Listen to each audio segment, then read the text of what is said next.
Es nezināju, par ko ir tas Ghostbuster vai kā tev filmas saucas par latviski spoku mednieku, kaut kas tam līdzīgs. Interesanti, par ko viņi savu īsti par traileru nesadzēs. Viņi jau tikai nesen tikai sāka rādīt. Mēs iesim atpakaļ. Tad tā pils ir šeit. Būs jāapskatās.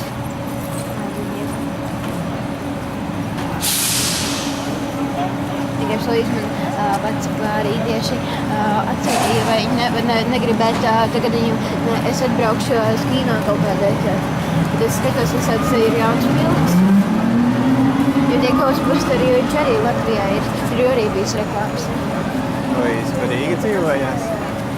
Es īsti nezinu, viņa, būtībā viņa prasīja, jo tagad būs jau atpakaļ, tad mēs varētu aiziet kīnā, tad sanāk,